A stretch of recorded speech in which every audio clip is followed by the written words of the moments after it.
Palpo!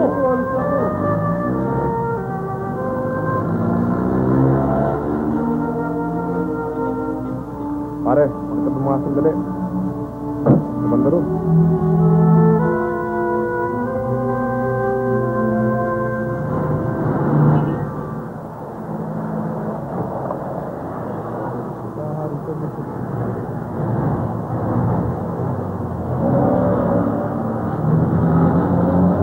Hoy!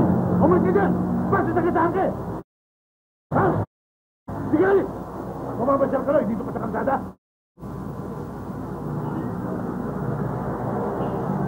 Kaya, tama, dyan ka! Lumabig ka dyan sa bangketa! Baka ano? Hindi mo mamasyal. Doon ka sa luneta pupunta. Makamatay ka lamang eh. Itadamay mo ba kami?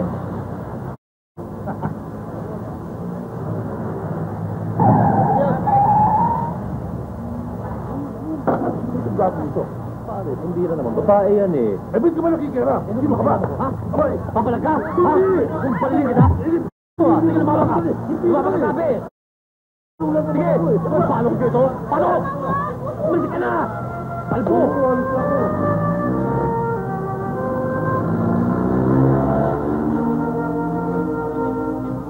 Pare, makita mo mga sandali. Kumanda ron.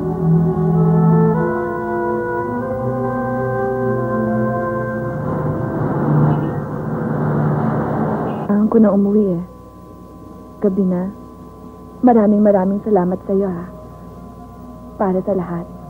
Salamat din sa'yo, Virgie.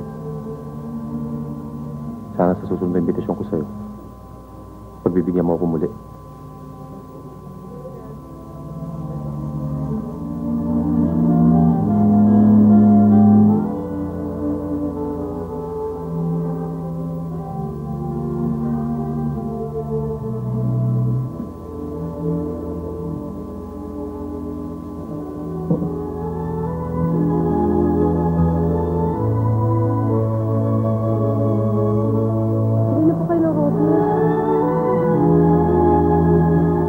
Magkano po yan?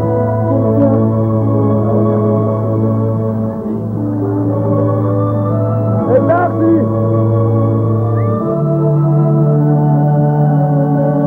Taxi!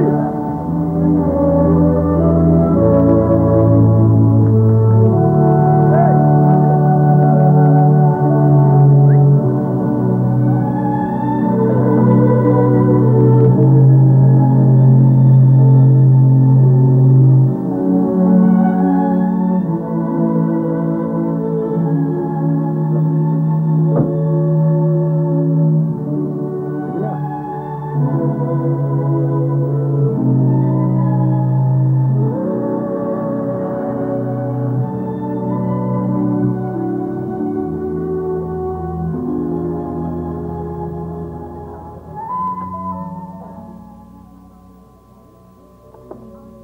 Joy, Jenny, halika kayo sa loob.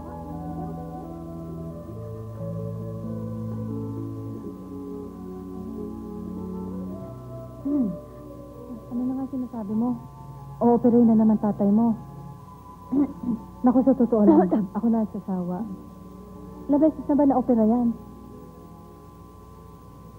Hindi, huwag kang magagalit ha.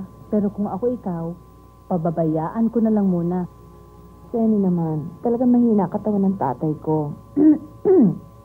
Itong linggong ito, nakaipon na ako ng konti, pero kulang pa rin. Kaya nga, pala ko mag-sideline eh. Sideline? Anong sideline? Mag-freelance ba? Yung bumiyahe muna sa labas, kahit na ilang gabi lang. Kasi, mabigat din naman ang porsyento dito sa kasa. Kaya maliit din ang kita ko. Katulad ngayon, hindi na naman tayo nasalang. Paano na lang tayo niyan?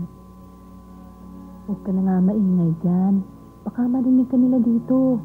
Mahigpit sila dito at kung malaman ni Mama ang binabalak mo, alam mo naman yan, Madali na lang yun. Tsaka ikaw nang bahala. Sabihin mo na nagkasakit ako. Total, maaring mga isang linggo lang naman eh. Hanggang makaipon lang ako ng kailangan ng tatay.